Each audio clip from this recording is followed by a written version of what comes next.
1월 30일 월요일 사랑의 하나님. 한 대학 교수는 온라인 강의를 하면서 매번 다음에 만나요 혹은 좋은 주말 보내요 라고 말하며 강의를 마쳤습니다. 그러면 몇몇 학생들은 감사합니다 교수님도요 라고 응답했습니다. 그런데 어느 날 한 학생이 사랑합니다 라는 말로 응답했습니다. 깜짝 놀란 교수는 나도 사랑해요 라고 대답해 주었습니다. 그날 저녁 학생들은 그가 선호하는 대면 수업 대신 컴퓨터를 마주하고 강의를 해야 하는 교수에 대한 감사의 표시로 다음 수업부터 사랑합니다 라는 인사를 연이어 하기로 약속했습니다. 며칠 후 강의를 마치며 교수가 다음에 만나요 라고 인사하자 학생들은 한 명씩 연이어 사랑합니다 라고 응답했습니다. 그들은 몇 달간 계속해서 이렇게 했습니다. 교수는 이 일로 학생들과 깊은 유대감이 생겼으며 지금 그들을 가족처럼 느끼고 있다고 말했습니다. 요한일서 4장 10절에서 21절에서 우리는 하나님의 가족으로서 하나님께 사랑합니다 라고 말할 몇 가지 이유를 찾을 수 있습니다. 하나님은 그분의 아들을 우리 죄의 희생 제물로 보내시고 성령님을 주셔서 우리 안에 거하게 하셨습니다. 하나님의 사랑은 언제나 신뢰할 수 있으며 더 이상 심판을 두려워할 필요가 없습니다. 하나님이 우리를 먼저 사랑하셨기 때문에 우리가 그분과 다른 사람들을 사랑할 수 있게 해주십니다. 다음에 하나님의 백성들과 모임을 할 때 하나님을 왜 사랑하는지 함께 나누어 보시기 바랍니다. 말씀. 하나님이 우리를 사랑하시는 사랑을 우리가 알고 믿었노니. 요한일서 4장 16절. 찬송 292장 주 없이 살 수 없네. 기도. 아버지의 사랑을 알게 하시고 가족으로 삼아 주셔서 감사합니다. 그 사랑을 여러 가지 창조적인 방법으로 보여줄 수 있게 해주소서. 예수님의 이름으로 기도드립니다. 아멘.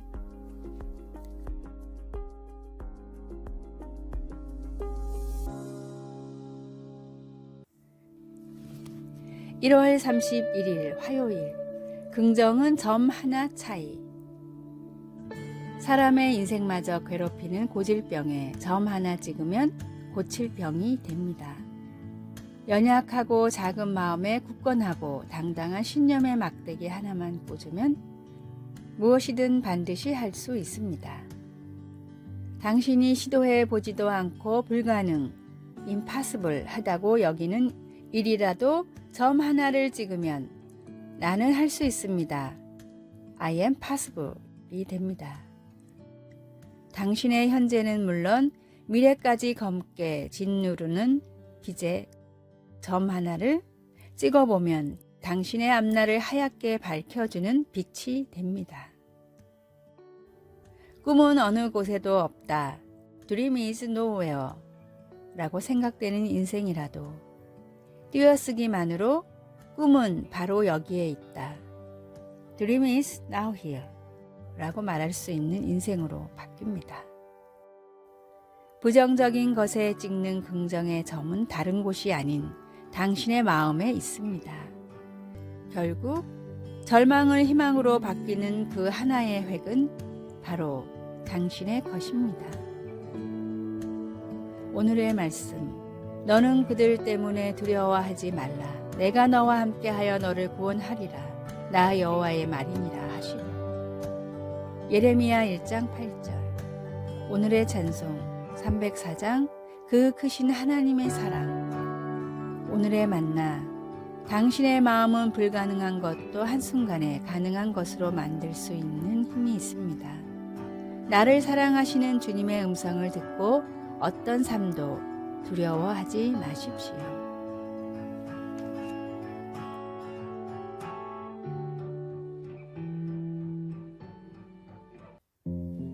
2월 1일 수요일.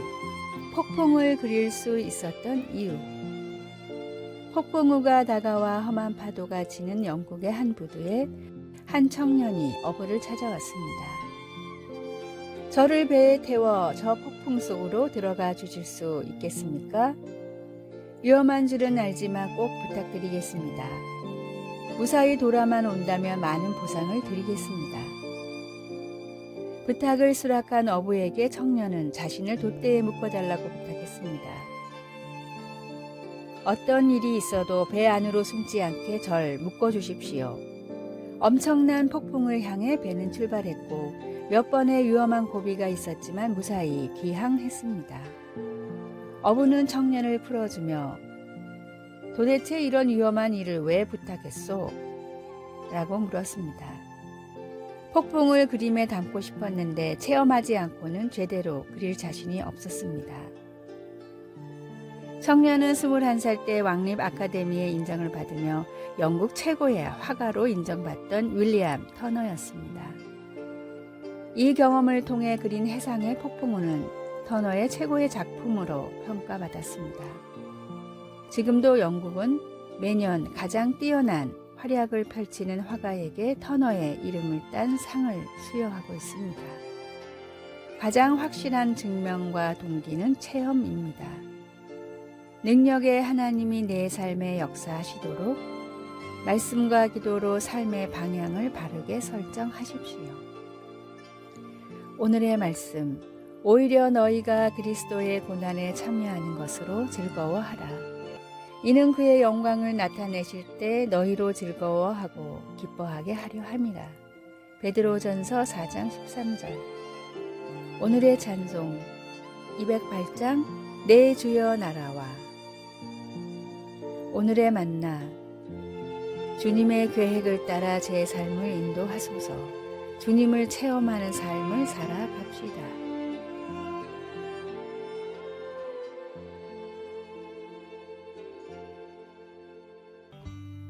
2월 2일 목요일, 반석 위에 지은 집.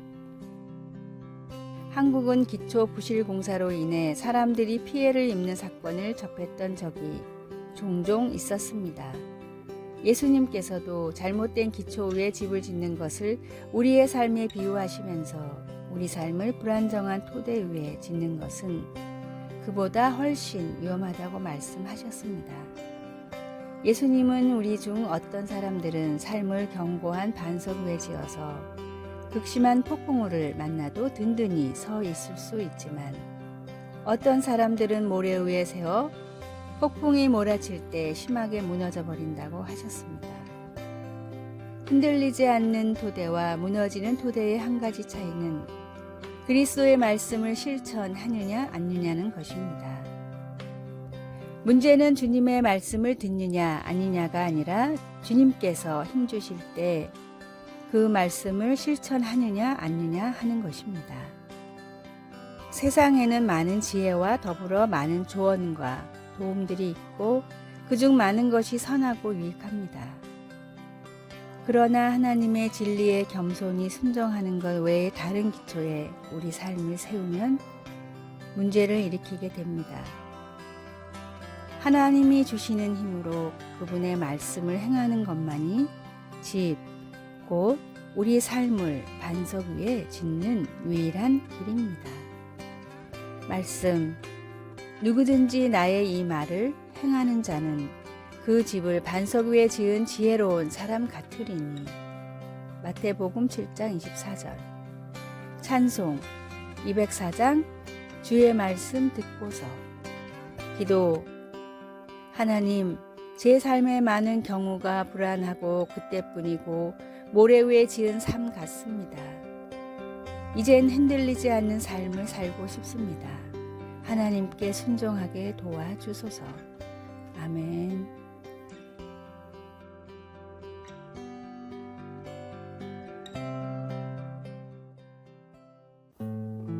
(2월 3일) 금요일. 떠드는 사람은 누구인가요? 어떤 남자가 허름한 호텔에 들어갔습니다. 그리고 주인에게 방을 달라고 했습니다.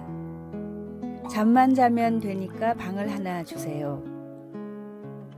그런데 호텔 주인은 장난꾸러기였습니다. 호텔 주인은 따뜻한 차를 주면서 말했습니다. 이 차를 마시면 어디서나 잘 수 있습니다. 주인의 장난에 짜증이 난 남자는 조금 퉁명스럽게 말했습니다. 하여튼 잠만 자면 되니까 조용한 방을 주세요. 주인은 다시 말했습니다. 우리 호텔의 방들은 다들 조용합니다. 그 방 안에 있는 사람들이 떠들어서 그렇지 방들은 아주 조용합니다. 살면서 문제가 발생하면 사람들의 대부분이 원인을 찾습니다. 그리고 그 원인은 외부로부터 왔다고 생각합니다. 나 때문이라고 생각하기 이전에 너 때문이라고 하고 싶은 것입니다. 문제는 항상 환경이나 상황이 아니고 자신입니다. 속을 썩이는 것은 배우자도 아니고 자녀도 아니고 바로 우리 자신의 안에 있습니다. 오늘의 말씀, 창세로부터 그의 보이지 아니하는 것들 곧 그의 영원하신 능력과 신성이 그가 만드신 만물에 분명히 보여 알려졌나니 그러므로 그들이 핑계하지 못할지니라. 로마서 1장 20절. 오늘의 찬송 187장 비둘기같이 온유한.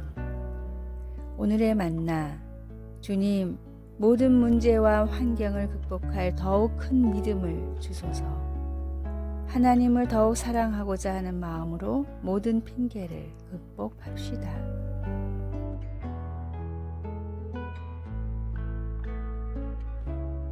아래의 빨간색 글자 구독을 누르시어 더 많은 전도의 열매를 맺으시기를 기도합니다.